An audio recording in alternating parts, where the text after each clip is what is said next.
if it still doesn't work, yeah, just do like a record a session. So is this one working? Yeah, Zoom it side works is now. working. We just cool. went Right. into Good luck. YouTube Have fun. live session. So thank you for joining us today, and I will hand it over to you. Start the wormhole workshop, sharing everything developers need to know. I'll leave it to you. Thanks, Vivian. Let me share my screen and we can get started. Can you see my screen? Yeah, I can see it. Awesome, thanks. Yeah, so thanks everyone who's joining, who's here. I can't see who's here on the live stream, but I'm Nikhil Suri. I'm a contributor to Wormhole, and today I'm going to be running a quick workshop on what is Wormhole and how to build cross-chain dApps using Wormhole. So let's jump right into it. We're going to do an overview of what Wormhole is and then jump into some code and talk about examples of cross-chain dApps that are built on Wormhole.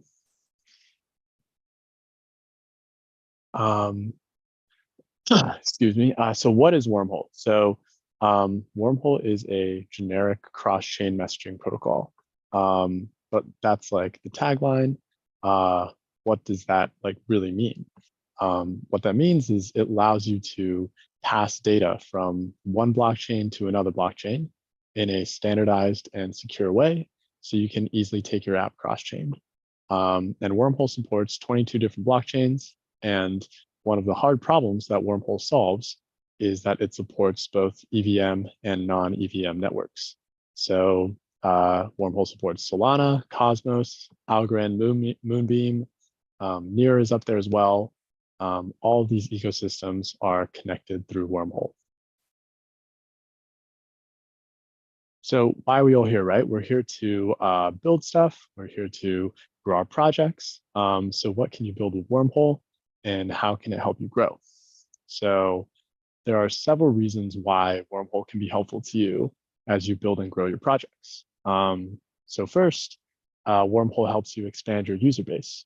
So with all the chains that Wormhole supports, you can tap into an incredibly significant number of crypto users. And then second, once you have those users, you can greatly expand their reach. So now they get to stay on the chains that they're comfortable with. They get to keep using the wallets and the UIs that they're familiar with. And they can do all of this while they're staying in their comfort zone. They can interact with any of these chains that Wormhole supports. And then finally, you and your team can focus on building where you have sort of the most expertise.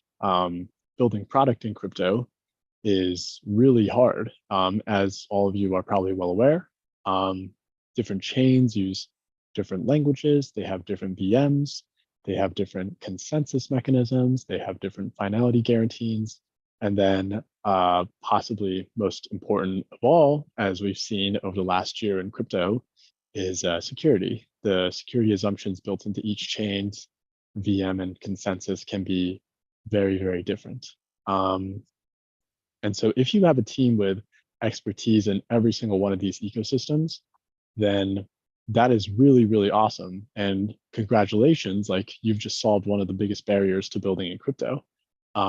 If you don't, then you're like all the rest of us. It's really challenging to go cross-chain. And so this is one of the biggest things that Wormhole unlocks for you, is that you can keep building where you want to build, and you can seamlessly bring users to your ecosystem of choice, in this case, Injective. So we've talked a lot about building, but what are some examples of things that you can actually build with Wormhole? And so for this, there's no better inspiration than some of our favorite projects out there that have been built with Wormhole. So first, we should talk about like the more sort of protocols that exist on top of the Wormhole generic messaging layer. So there's the token bridge, which is the most famous or well-known use case of Wormhole. And then there's the NFT bridge. And as you might imagine, the token bridge lets you send tokens from one chain to another chain. And the NFT bridge lets you send NFTs from one chain to another chain. And so the way that the way to think about how these work is the token bridge contract mints a wormhole wrapped version of the token or NFT on the destination chain. And what a lot of projects end up doing is they treat this wormhole wrapped asset as the canonical version of their token on that chain. So for example, here, like if you were using the token bridge to take like ETH from Ethereum to Polygon, it would go canonical ETH on Ethereum, which is the native asset. And then when you put it through the token bridge, it'll become wormhole ETH on Polygon. That's the way it works for bridging from any chain, any source chain to any destination chain. But beyond these, Wormhole is a generic messaging protocol. So you can do a lot more than just bridging tokens and bridging NFTs. So there's a bunch of products beyond just the token bridge and NFT bridge that are built on top of Wormhole. So some of our favorites are, there's Carrier by the Automata team. They've built a beautiful like token and NFT bridging UI for Wormhole. There's Pith, which is a market data oracle, and Pith leverages Wormhole generic messaging to publish prices to different blockchains. There's Hashflow. Hashflow is a cross-chain swap that's RFQ based, and it leverages Wormhole generic messaging to perform cross-chain swaps. There's Backpack, which is a cross-chain wallet that's going to be launching soon.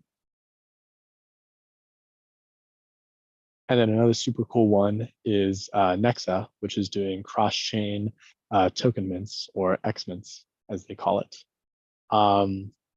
So again, if you think about all these different projects and how they're using Wormhole, they're using those strengths of Wormhole that we talked about earlier to, one, expand their user base, and then two, expand the reach of their users, and then three, focusing on building where they have the most expertise, or helping other projects like you focus on building where you have the most expertise. So moving on, with all this high level stuff aside, we're at a hackathon and we want to know, how does Wormhole work? And how exactly do we actually integrate with Wormhole? So we'll go over some diagrams and then we'll dive into some code. And so I have a few different resources up here on the screen that you can take a screenshot of, or just pull up right now on your computer. You can pull it up right now and look at it, as you listen to me, or go through it when I go through it. So the first is the Wormhole docs. That's book.wormhole.com. That's the home for all of our documentation. Then there's a few different GitHub repositories. There's the Wormhole.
Hey, just interrupt for a quick second. Your voice just went off.